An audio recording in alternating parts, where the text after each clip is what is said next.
The craziest project man has ever dreamed of has been floating over our heads for more than 20 years. The International Space Station.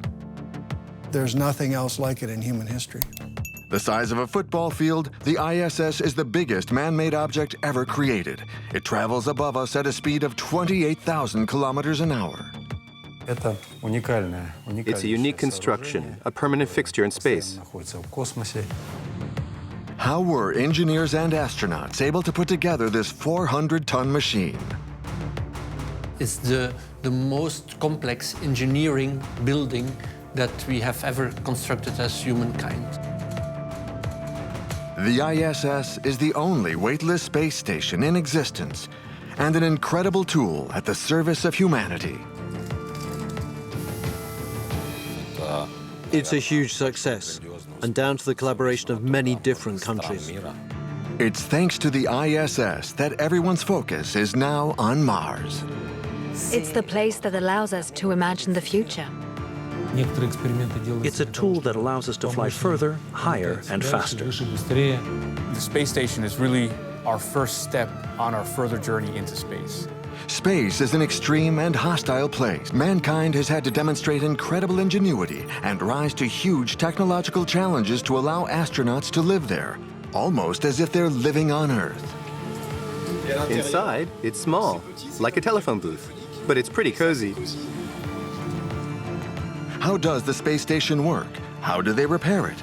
How does one breathe inside it? Where does it get its energy from? It's filled with bags of rubbish.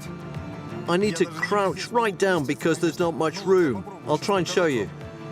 We are going to take a trip backstage on board the International Space Station on a guided tour in the company of those who know it best, the astronauts. If I had the chance to go tomorrow, I would go back tomorrow. It's such an incredible place.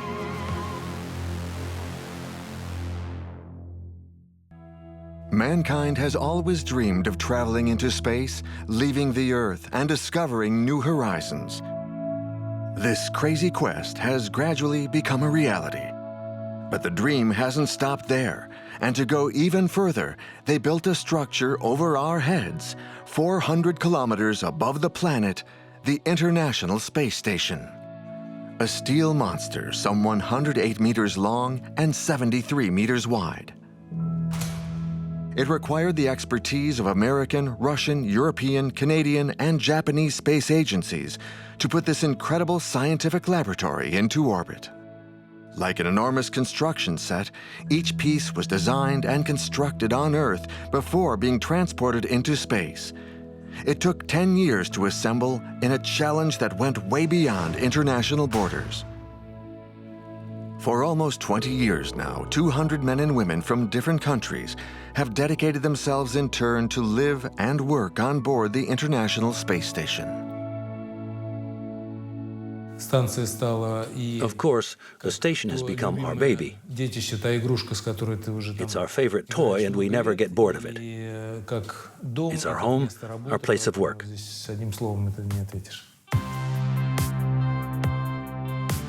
Reaching the space station is no simple feat. It involves a long voyage on Russian Soyuz spacecraft.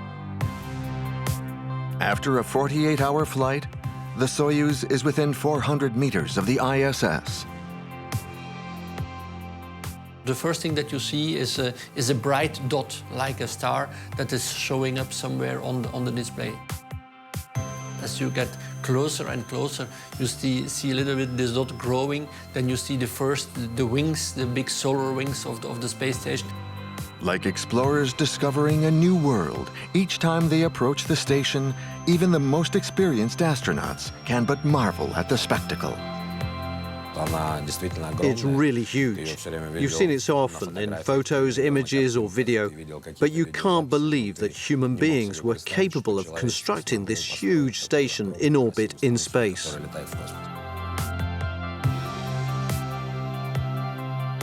Then out my window, I could see solar arrays and thermal radiators and pieces of the station that kind of extend out into that corridor that we're traveling in. And they just get closer and closer and closer and fill the view of your window. You actually feel like you're being engulfed by the space station as you're coming in on a Soyuz. I've been to the station 3 times, and each time my feelings were the same. Admiration. Admiration for the size of it. It's truly gigantic. It looks wrong. I mean, it looks to your eye, there's something alien about everything you see. You will see any beam or post or module extremely well lit on one side, over bright, kind of, harsh lighting. And then right as you get roll around to the side that is not directly facing the sun, it is black. Range is 3. The roll has stabilized. There is no roll now. There is no roll deviation. We're approaching really nicely.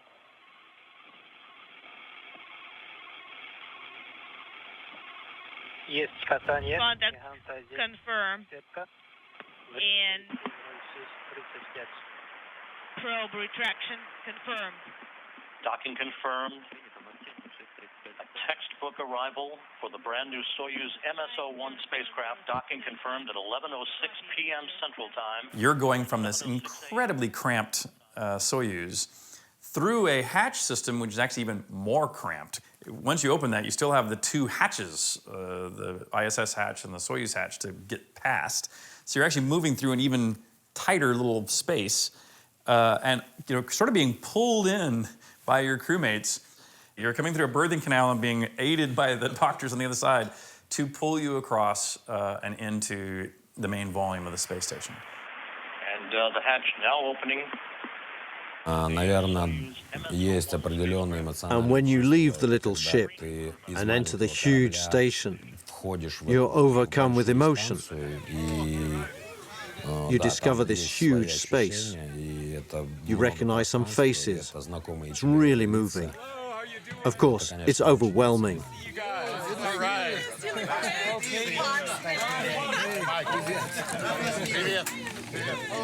The total volume of the ISS is comparable to that of a 5-room house, and it was designed to be home to 7 astronauts. Each one stays there for an average of 6 months. From their very first moments on board, and despite their years of training, new arrivals are often disconcerted because they have to learn to live in zero gravity, where there is no up or down. You're in 3 dimensions, and you're using a module that is up there, on the left, on the right, below, in front, behind. It's a bit complicated to get your bearings in the beginning. Your brain sometimes processes the image completely different because the fluid in your inner ear is sending a completely different message to your brain. You're looking down the tunnel, and it's almost like you're looking up a building. You know what I mean? I made a right turn into the service module, and then suddenly I stopped because suddenly I couldn't recognize where I was. And I thought to myself, I can't believe I'm already lost on board the International Space Station, especially because I've spent hundreds of hours training in a model of it here on the ground. But luckily, one of the more experienced astronauts could see that I looked a little bit confused, and he told me it's because you're standing on the ceiling. As soon as I flipped over and got my feet back on the floor again, it was as if everything fell into place and I could suddenly recognize where I was. The astronauts find their way around thanks to a marking system that shows them up and down. The absence of gravity also gives them a 360-degree working environment. Of course, most of these modules you'll see they have 4 sides, and they're put together. That way we could sort of work on a flat plane, either a wall, a floor, another wall, or the ceiling. But, again, all you have to do is turn yourself and your reference changes.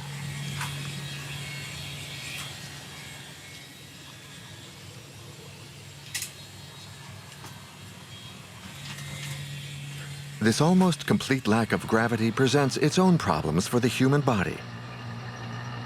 We are not used to function in microgravity, so we have too much blood pressure in our head, and the blood shift is happening. So that's why you see astronauts, certainly in the beginning when they fly to space, that they have kind of a swollen head with red puffy face.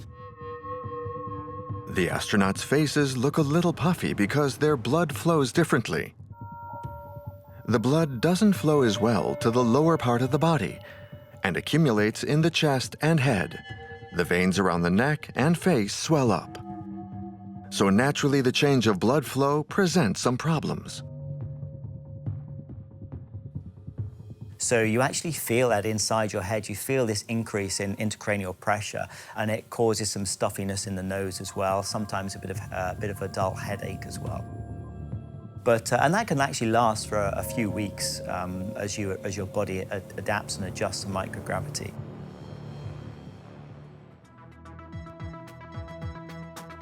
But the ISS is much more than a simple home in orbit around the Earth.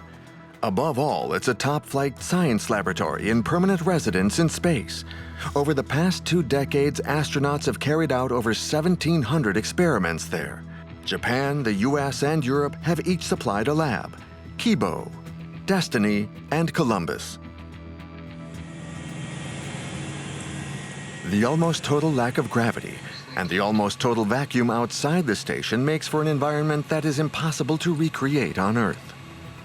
These two properties create ideal research conditions and the chance to use some unique chemical and physical processes. This research can be absolutely fundamental, with essential questions involving the effects of gravity on metabolic modifications, on combustion, on alloys, on fluid mechanics, with issues we can't explore on Earth because we cannot remove the effects of gravity.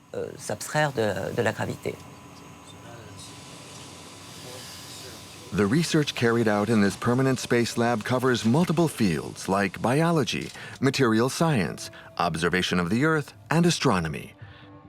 The results of some experiments already carried out have allowed us to create revolutionary new alloys and new medical treatments. The ISS also means we have a permanent human presence in space and can thus prepare for future manned voyages to other planets. Not only have certain experiments been useful for key research, but some will help us fly farther, higher, and faster. The success of the veggie experiment, which involved growing lettuce in orbit, is considered a real advance in terms of long-term space missions. The system was designed to supply a permanent source of fresh food to the crew. Cheers, cheers, cheers, cheers. On board the space station, they are also carrying out experiments in robotics. In a few years, remote-controlled robots could build other stations or even carry out experiments. This is another stepping stone towards Mars. But the special thing about this joystick was that I could feel the forces that the robot was exerting. And that's sort of a first step towards developing what we call an exoskeleton arm, which is a robotic arm that you can wear yourself. And as you move your arm, the robot follows your arm movements, but at the same time, it sends back the forces, so you can actually feel and control the forces that the robot is exerting. In the future, humans will also need to be capable of withstanding very long voyages. As such, the human body is also subjected to experiments on the ISS. Tube's filling up quite nicely. We're guinea pigs up there, so we're participating in experiments studying the effects on our bodies in that environment, the weightlessness, radiation, and any other aspects of that unique environment. The last 10 years have shown that the vision of 75% of astronauts is altered by long stays in space. For a long time, it was believed that the rush of blood to the head was behind these sight issues. But recently, it has been established that the liquid surrounding the brain and the spinal cord can also play a role in these vision problems. We're still not quite sure of the cause. There are some theories that it's intracranial pressure causing it. Maybe higher CO2 levels that we breathe in the atmosphere might contribute towards this as well. But what seems to be happening is a flattening of the retina. And that flattening of the retina is causing up to about a diopter shift in vision, so becoming nearsighted. What this shows us is that in the end, human beings have an astonishing capacity to adapt. In a weightless environment, the astronauts' bodies lengthen and can grow between 2 to 7 centimeters in length. And this is something I find that's remarkable about our human body, is how good it is at adapting to new environments. If we were going to live in space in microgravity permanently, then the human body is brilliant. It would be offloaded, the heart muscle would shrink, our bone density would reduce, our muscle mass would reduce, and we would very quickly become a very good being, a very good body for living in microgravity. After 6 months in orbit, it's only when they return to Earth that the astronauts truly realize the importance of gravity's pull on their bodies. It was really shocking. After my first flight, I felt just how heavy my arms were. Really heavy. I could also feel my guts. I really could. I don't know how to explain it to you, but I could feel the organs inside me. And I can tell you, they're really heavy.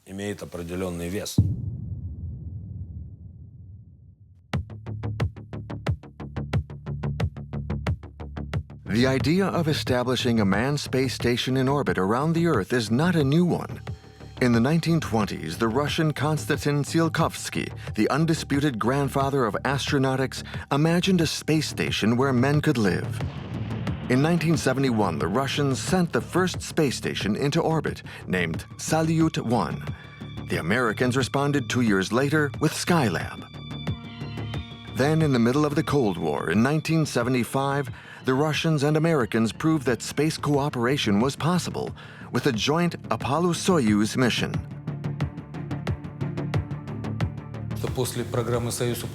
After Apollo-Soyuz, there was a pause in the manned spaceflight programs in both the USSR and the USA. In the mid-1980s, space cooperation was no longer. The Americans had the shuttle, and the Soviets were dominating manned spaceflight with the Mir station. The USA was planning to build its own station, but given the mammoth size of the task and the cost involved, the Europeans, Canadians, and Japanese came on board. With the collapse of the Soviet bloc, Russia was also invited to join the adventure, and the result was the ISS. Everyone involved committed to sharing their knowledge and supplying part of the station. The construction process was simple. 15 modules would be built on Earth and then assembled in space. In fact, the space station is the biggest plug-and-play that has ever been made. The scope of the project was immense. Today, we still talk about the pyramids with admiration. And the ISS is the same. In the future, we'll talk about the ISS like we talk about the pyramids. The space builders entered the frame in 1998, when the first American module was anchored to the first Russian one. Over the space of 2 years, more and more missions set off to build the station and prepare for the arrival of its first permanent residents.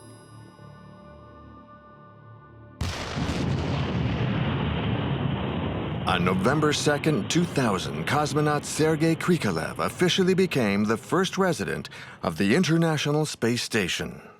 The first thing we had to do was to turn the lights on. We had to establish the link with Earth, and I had to find a cable hidden behind a panel. And then we could do the first report. Yes, the first thing we had to do was turn the lights on. After that, we plugged in the service module systems. We started the unit for creating air, for purifying the carbon dioxide, and ventilating with oxygen. They were critical moments. If we hadn't been able to get that going, we wouldn't have been able to stay on the station for long because the reserves in the Soyuz vessel were very low.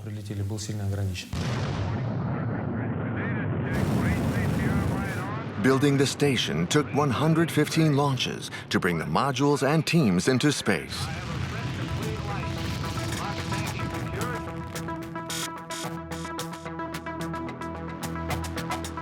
Canada provided a key element in the shape of a robotic arm. 17 meters long, it is used to move modules, supplies, material, and even astronauts. The fruit of international cooperation, the ISS gradually took shape in the sky. We designed every mission so that if something didn't work, we would put it back into the shuttle and we'd bring it back home, but we never had to do that. Everything worked up there, and it was amazing. Especially when you consider that many components of the space station never were tested together on the Earth and integrated only on paper. Of course, it was all theoretical, and I was pretty surprised to see that we got it fully deployed. It's an absolutely extraordinary example of technological prowess. The construction and operation of the International Space Station is the most expensive project ever undertaken by humankind, costing some $150 billion. Firstly, it's not a huge amount of money, and what we're getting in return is a vast amount of scientific knowledge and understanding that is benefiting people back here on Earth. And if nothing else, it's an incredibly valuable insurance policy for the future.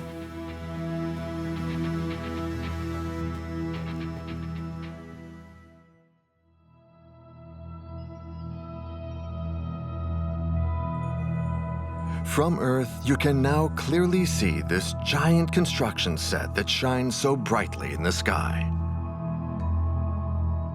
The reason it's so bright is because of the massive solar arrays. The surface area of those solar arrays provide such a great reflective surface for a viewer on the surface of the Earth. And it's through those solar arrays that we capture the sun's energy, produce electricity, and charge batteries that are then discharged when we're on the night side of the Earth.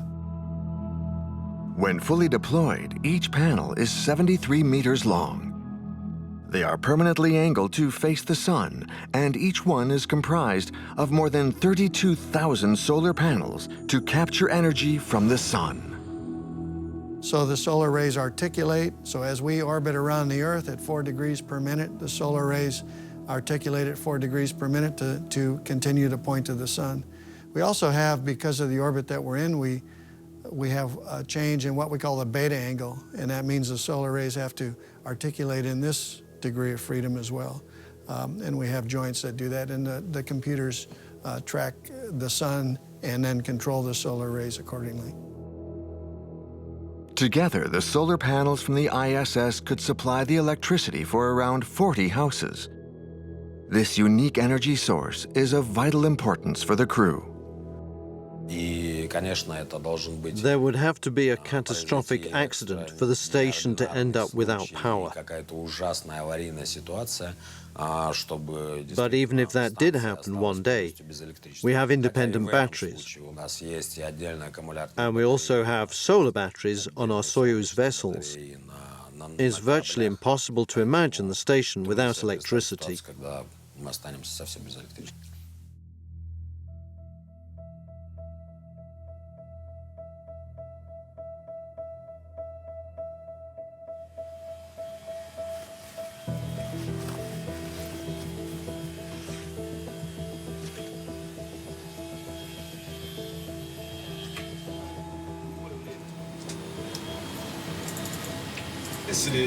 These are the crew quarters. There are 4 here. I'll show you what mine looks like inside. There's my name on it, and that's how I know it's mine.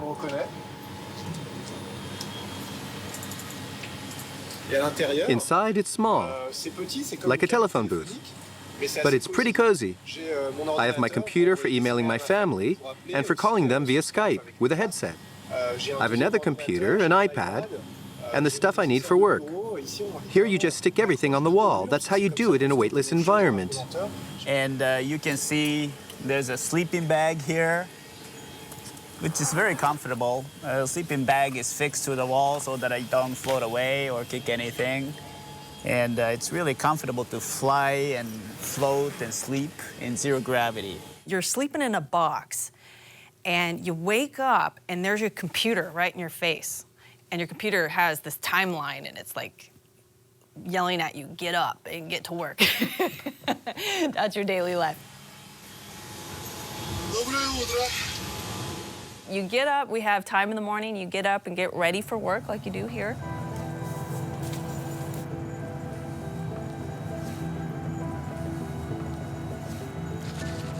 Doing your morning routine, washing a little bit, having breakfast, same as here on Earth. Usually crew gets up between 6 and 6:30 in the morning. For meals, the astronauts usually eat dehydrated products to facilitate transportation and reduce the amount of space required for storing food. So now our coffee packet is filled with nice hot water. We just need a little plastic straw. Insert the straw, take the cap off, and drink. The first thing to do, once you've woken up and had your coffee, is to check the station parameters and report to ground control to say how you are and how things are operating. Then you receive instructions from ground control that might change the timetable a little. We usually plan things week by week. To ensure the space station functions correctly, an efficient communication system is essential between the station and the Earth. In Houston, at the HQ of the American Space Agency, the teams are in contact with the astronauts almost constantly. From the control center, the engineers use telemetry to interact with many of the station's operational structures.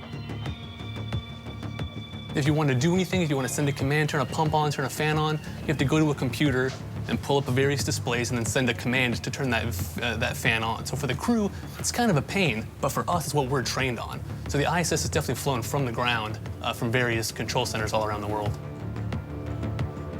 We have a bunch of different team members all in charge of various systems, and that's only out of Houston. So we also have people in Russia, we have people in Germany, we have people in Japan. So again, we have people all around the world working, again, for sort of a common goal. But a little better edge would be helpful. If you could tweak the holder or the sample, bump it a little bit, that would be helpful. Will do. Each of the station's modules has ways of communicating with Earth. Okay, this is our, it's called a PCS, which is basically information on how the station systems are doing. But most important thing for us are the comm, what is available comm-wise. And we have 4 different channels, space to ground 1, 2, 3, and 4. As you can see, it's upside down, but that's just the way it happens to be here for us. We need to talk to the ground quite a bit. They help us out tremendously. They're the ones with all the real knowledge, again, so we're just a glorified technician. Ground control maintains voice commanding and also electronic commanding of the space station, primarily by using satellites which are in a higher orbit. The International Space Station is constantly sending and receiving data via its satellite dishes. 36,000 kilometers above it, geostationary satellites receive the information and transmit it instantaneously to the ground. Communication is thus ensured all around the world. Now we are in communication virtually 100% of the time that we're on board. But that wasn't the case 15 years ago. We'd communicate in little periods, like 20 minutes, when we communicated with ground control, depending on the orbit. Today we have good quality communication for professional use and for talking to family and friends. It makes for much better living. Thanks to this communication, the astronauts are now able to share their feelings with the rest of the world.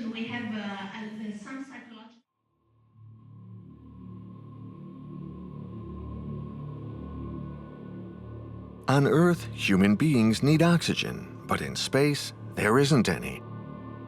The International Space Station has several systems to produce oxygen and supply it to the crew. The atmosphere on board the ISS is very similar to the atmosphere we have here on Earth. The only difference is we have quite a bit more CO2 on board the station. That's a real concern for the astronauts. So a big part of my job is oxygen generation. We have what we call an OGA, the Oxygen Generation Assembly. So it takes water, it's H2O, and uses electrolysis to split the hydrogen away from the oxygen. Part of the oxygen is made in the Russian service module. Here we are in the service module. It's not very big, but it's essential. This module contains all the systems needed for the cosmonauts to stay alive. It contains reservoirs of recycled water through which electricity passes. This electrical charge isolates the chemical components of the water, hydrogen and oxygen. It's called an electrolyzer. We can take that oxygen from the H2O and release it back into the atmosphere for the crew to breathe. The oxygen is pumped through pipes that cross the station to provide the crew with fresh air. So yeah, we can look at the constituents of the atmosphere and see how much oxygen do we have, how much CO2. Do we need to generate more oxygen? Should we be scrubbing CO2? Do we need to replace nitrogen? Are we leaking overboard? We have a lot of different data, what we call telemetry, that we're getting from this room. Making oxygen is one thing, but the air cannot stagnate. So the space station has a network of top-flight ventilators. And so if you don't have any ventilation systems or any fans mixing the air, essentially you would get pockets of oxygen and pockets of CO2. And in the worst case, for example, if you were sleeping and you didn't circulate the air, you could, in theory, generate a bubble of CO2 gas around your mouth and suffocate on it. Water is essential on the space station to drink, to wash, and also to breathe. In the early 2000s, when the first crew moved in, water was delivered from Earth in pouches. Today, the supply cargoes still bring water, but not enough for all the oxygen production or water consumption of the astronauts. So more than elsewhere, water is absolutely crucial and must never be wasted. To compensate for the absence of gravity, the astronauts must do a minimum of 2 hours of exercise every day, so they lose a lot of water. When we do sports, for example, we sweat. When we wash ourselves, we use water and we dry ourselves with towels. These towels you just hang up in the air like you would do at home, and naturally they will dry up. And we leave those towels close to a ventilation grid, like in this case you can see a ventilation grid right here, so that they can dry off. And all the water then is recuperated. It evaporates in the air, and then in the air conditioning system it condensates again, and it goes into our water recuperation bus, and it actually gets turned into potable water again. Saving resources is a constant concern, and even the laboratories help. So urine gets recycled through a process that actually turns it back into potable water. So we drink our pee. And it separates the water and the air inside there, the urine in the air. And the urine, of course, goes to the urine processor. The air gets a little bit filtered and sent back out again. And today we have managed to recycle about 70% of all the water that is on board of the ISS. Today, this complex water recuperation and oxygen production system guarantees a supply of water and air that is often even purer than we have at home. And managing waste recycling is also key for preparing for longer voyages. We can take the CO2, we can take the hydrogen from the electrolysis, react that with the water to produce more water and more oxygen, and then as a byproduct we get methane. In the case of the space station, methane is a waste product, and so we vent the methane overboard. But it's a very interesting reaction because you could potentially use this very same reaction on Mars to generate rocket fuel for your return journey home.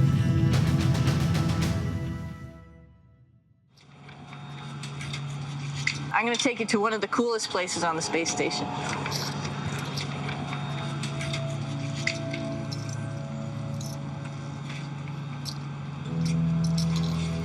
The place that everyone loves on the International Space Station is at the end of the Tranquility Module, the cupola.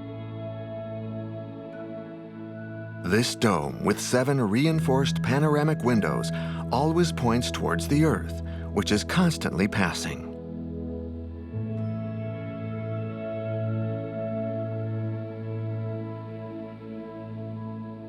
Traveling at a speed of 28,000 kilometers an hour, the International Space Station travels around the Earth 16 times a day. Its trajectory covers 85% of the surface of the globe and offers a prime observation post for scientific discovery. Within the framework of one of his experiments, Danish astronaut Andreas Morgensen is looking to film meteorological phenomena that are impossible to observe from the Earth. And one evening after dinner, I was sitting in cupola and a gigantic thunderstorm started to develop. And so I took my camera and I started filming as much as I could. And it turned out that I was able to not only film some red sprites, but also a pulsating blue jet. So this cone of blue lightning that shot up from the top of thunder clouds. And that's something very new. It's the first time it's been captured on video like this. So potentially it could affect our understanding of climate change and global warming, because it's a mechanism whereby we can transport gases like water vapor from the troposphere into the stratosphere.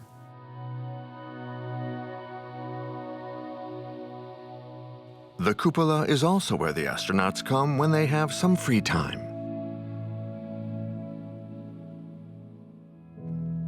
I'm gonna miss that cupola, because I'd go in it every night for an orbit, and I would watch the Earth, and I knew that that was borrowed time. I wasn't gonna see that forever.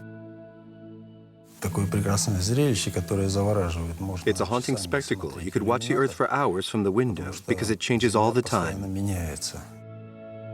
You tend to look big picture, and the longer you're up there, you start to narrow it down and you start to pick out small bits of detail and start to identify places you might have visited or other things you want to look at.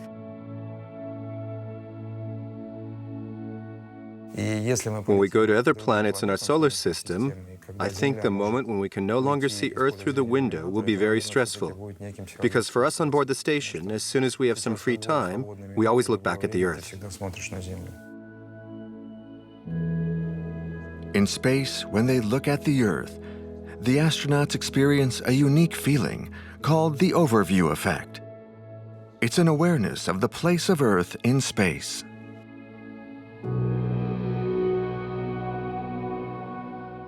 And your perspective changes with regard to this planet, which is so normal to us, so finite when you look at it from the ground.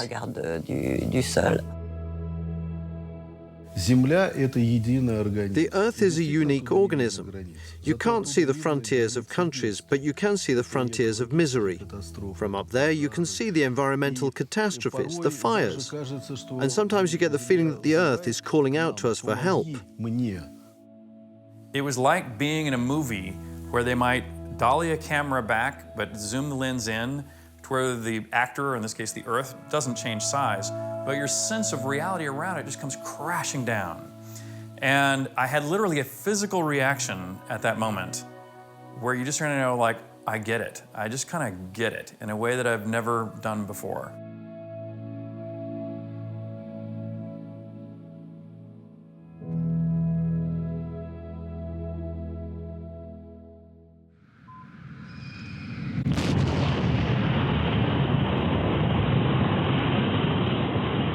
The journey to the International Space Station is a dangerous adventure. This trip to space starts in the heart of Russia, at the Baikonur Cosmodrome. It's here because, currently, the only way to send astronauts to the ISS is on a Russian Soyuz vessel nicknamed the Space Taxi. The trip to the ISS takes 48 hours. The astronauts are seated in this little module perched at a height of more than 40 meters high. Strapped into their seats ready for takeoff, it's thanks to this cabin called the descent module that the astronauts can also return to Earth. When the vessel arrives in orbit, the team can move into the orbital module. The size of a small truck, this is where they can relax. At the other end is the service module, which contains guidance systems, batteries, and motors for maneuvering.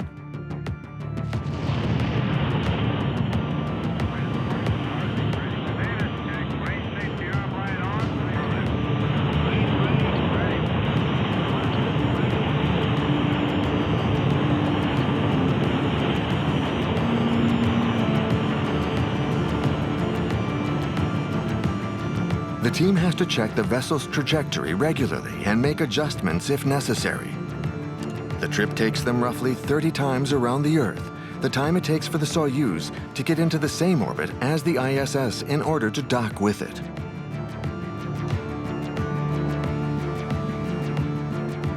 As it approaches the International Space Station, Soyuz turns to face the right way and slows down. Although it is automated, this approach is always tricky. If there's the slightest doubt or technical failure, the commanding officer must be able to take over to control the final approach. And it was during his first flight that British astronaut Tom Peake had to deal with an incident that could have had some dramatic consequences.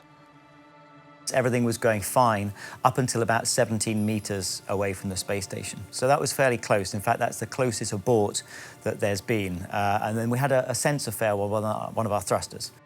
Yuri then had to take over manual control and complete a manual docking. It was just a question of docking. The safety of the station depended on it. The ISS isn't a uniform structure. It's made up of many parts that stick out.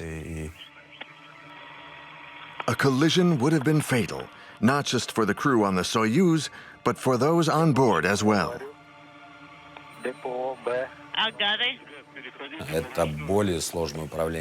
Piloting in space is much more complex than piloting on Earth because there are 6 elements to manage.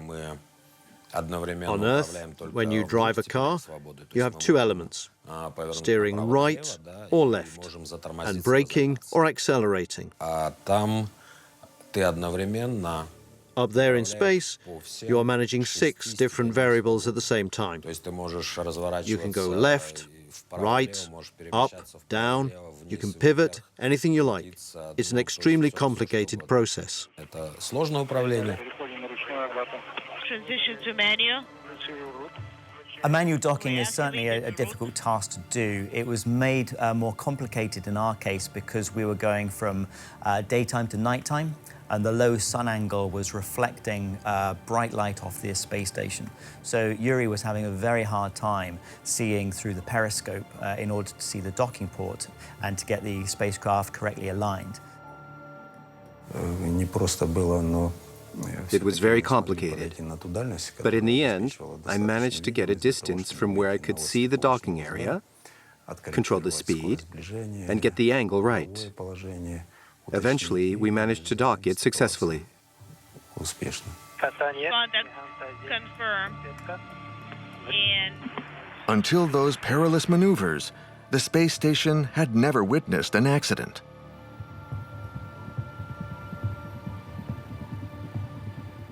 For some time now, private companies along with NASA have been developing new spacecraft to take astronauts to the International Space Station.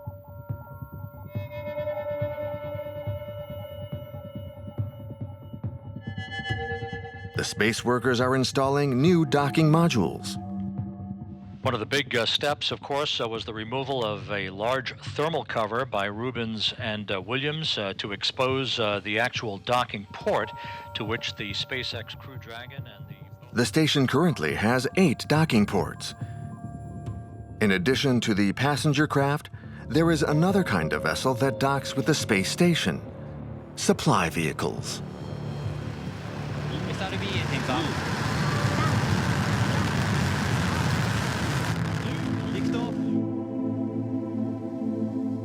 We have a lot of unmanned resupply vehicles that get sent up to the space station.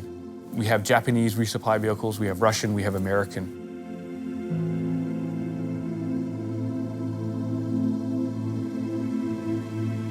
Every 3 months, these vehicles supply the space station, delivering water, a few fresh products, clothes, tools, and experiments.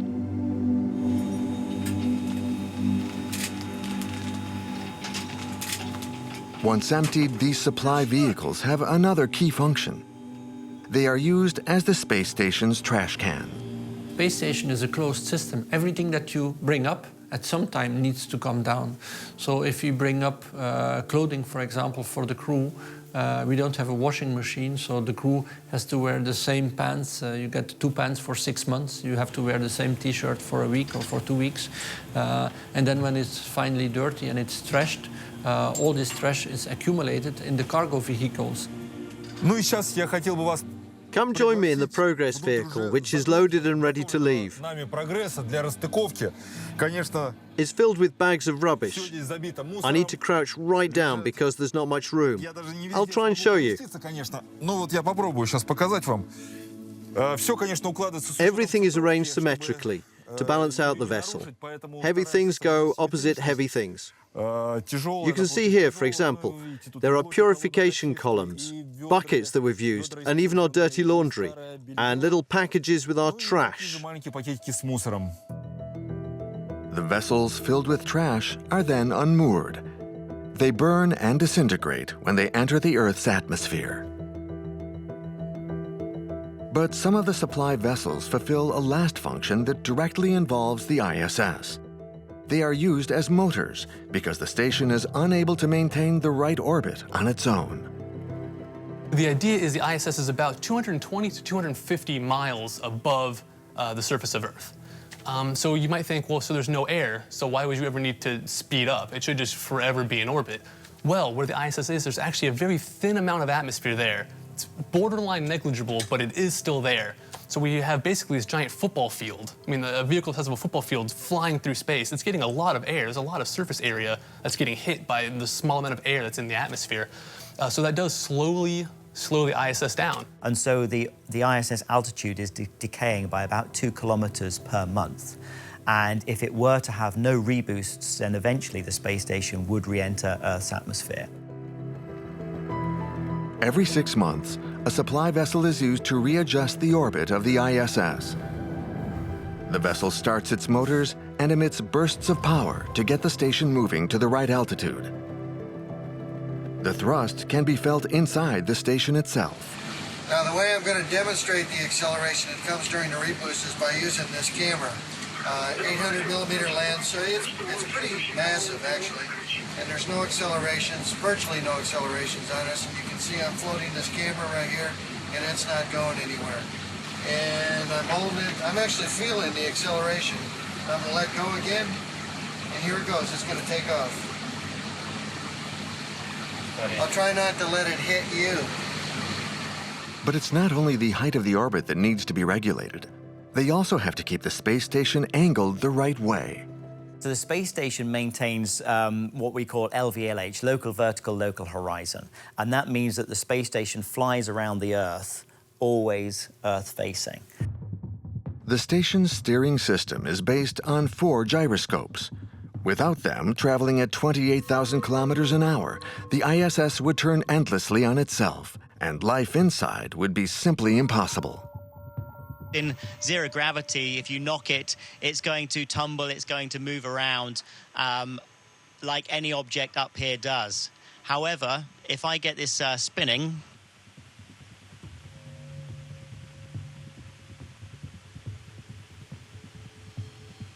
so once the gyroscope is spinning, you can just see how stable it becomes. And however I knock it, it's not going to change its plane. It's going to remain in the same plane. The gyroscopes turn like a spinning top or bicycle wheel to ensure stability. But the rotation axis of the gyroscopes is also controlled, allowing the station to tilt to follow the curve of the Earth. By maintaining this LVLH, it means that we have a great Earth observation platform. That's why our cupola window is always looking at planet Earth.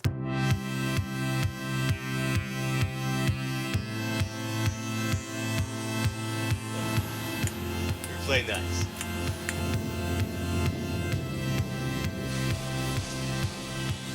When they aren't carrying out scientific experiments, the astronauts are busy maintaining the station. We do have one of the most important pieces of equipment on the International Space Station hidden up here. This is the vacuum cleaner.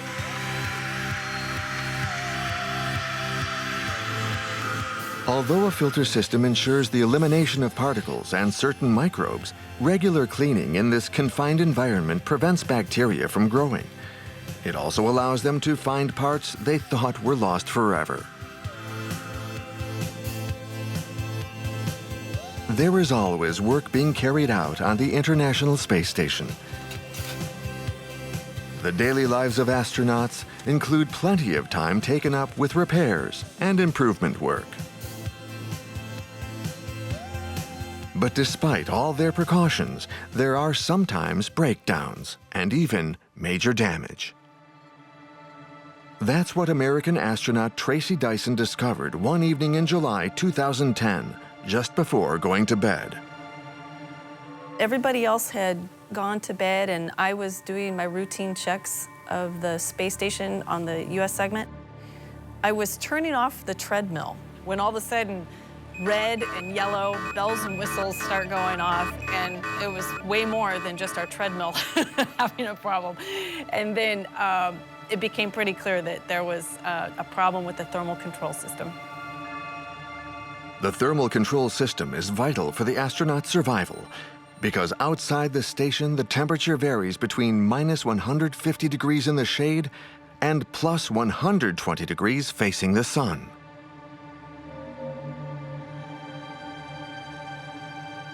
On board the space station, the electrical apparatus, and in particular the computers, generate a large amount of heat.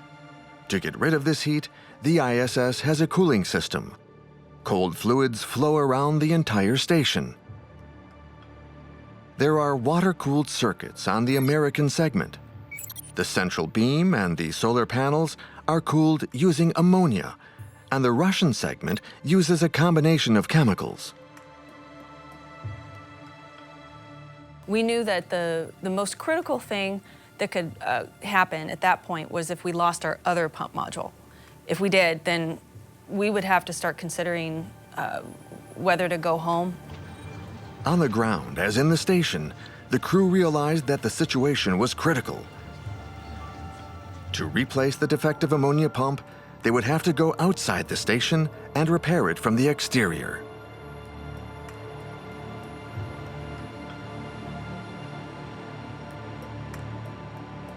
More dangerous than any other activity, spacewalks leave no room for improvisation and require lengthy preparations.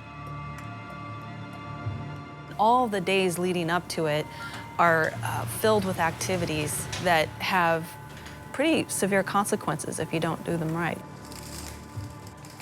If a cosmonaut tells you they aren't afraid on a spacewalk, or that they did a flight to the ISS and were calm and had no fears, then they're lying.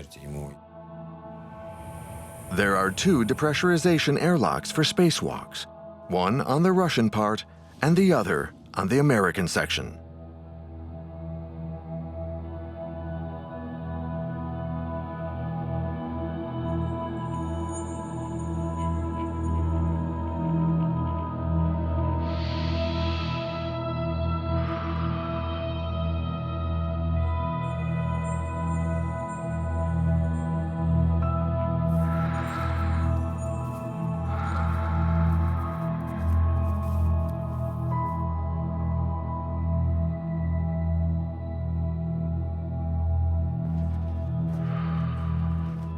Inside the space station, it's got the volume of, say, a 5,000 square foot house. So it's a huge volume, but that's a fraction compared to the outside structure.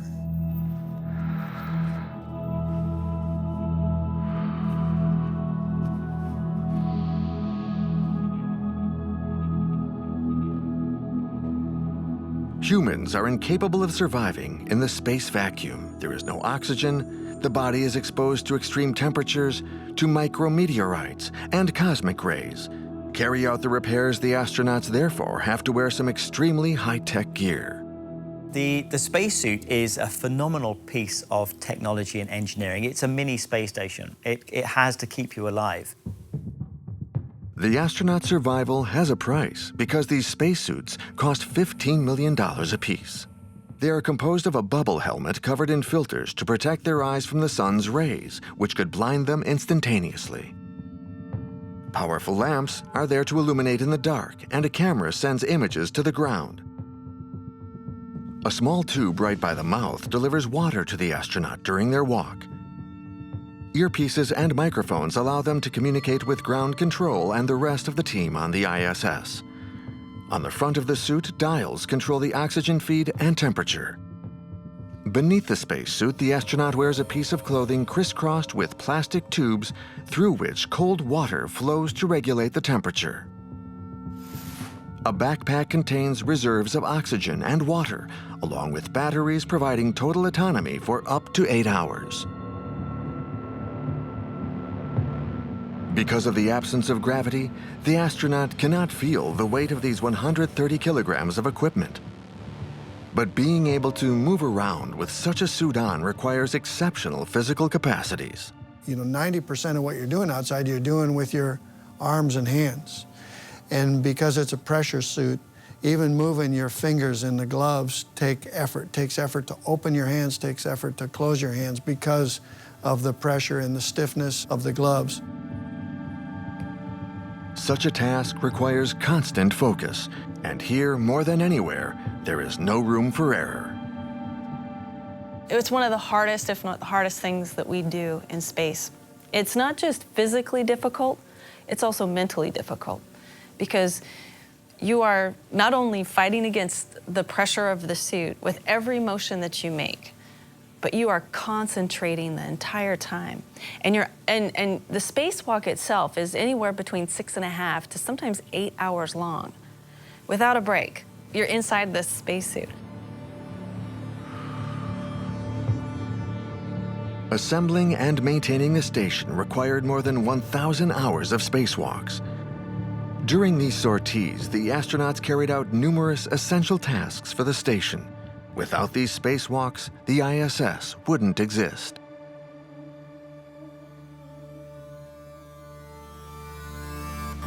At 400 kilometers above the Earth and outside the station, Tracy Dyson and Doug Wheelock hurried to remove the defective pump and replace it with one of the 4 replacement pumps on board the ISS. Bigger than a refrigerator. It's very, very large box, very massive. And it, thankfully, we had the use of the robotic arm. Doug Wheelock was on the robotic arm, hanging on to it, and then I translated and met him in the spots where we were taking it from and putting it in and helping to guide it. 4 spacewalks of 29 hours in total were necessary for these extreme plumbers to successfully repair the heating system. The ground teams regained the cooling, and we powered up the space station, and we saved the space station. How about that?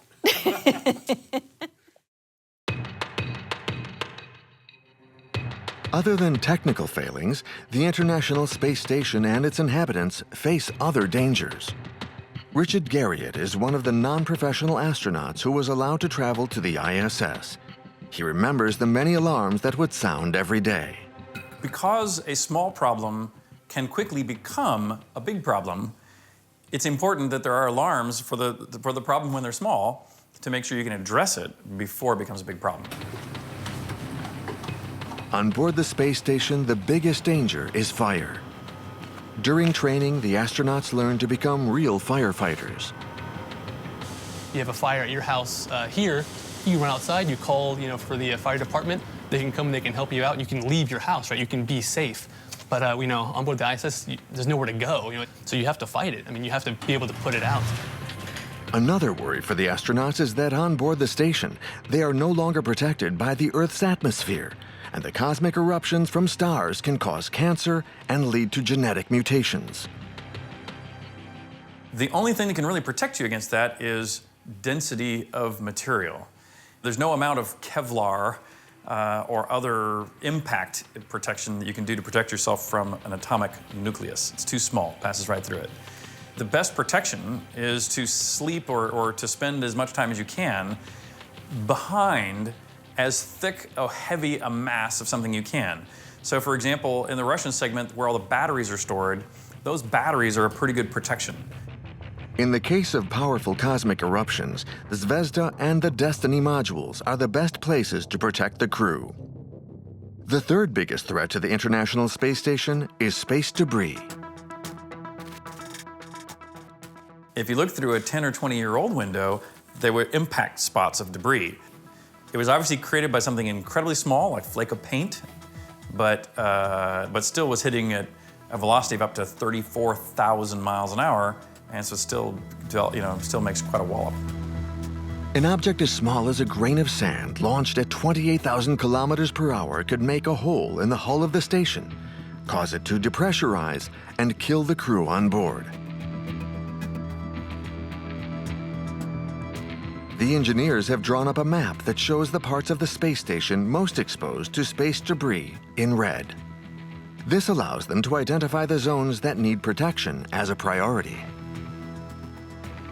The modules are covered with a layer of aluminum which slows down microdebris. A layer of ceramic and Kevlar reduces the debris to dust. The last layer blocks the particles and protects the astronauts. There are more than 100,000 pieces of rocket and satellites, the leftovers of human activity in space, in the path of the ISS, from the size of an apple to the size of a bus. The engineers at ground control are able to survey this debris and readjust the altitude of the station to avoid any impact. If any debris or micrometeorite shower are missed by their surveillance radars, the astronauts must close all the airlocks and go immediately to their Soyuz, where they must wait, hoping the ISS avoids the debris.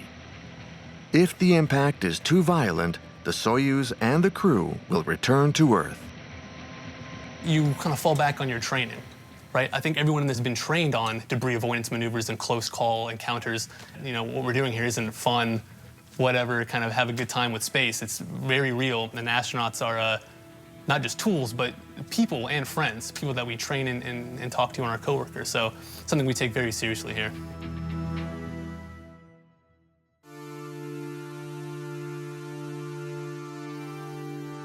Since 1998, the International Space Station has been serving mankind, and it's thanks to the ISS that we have learned how to live in space.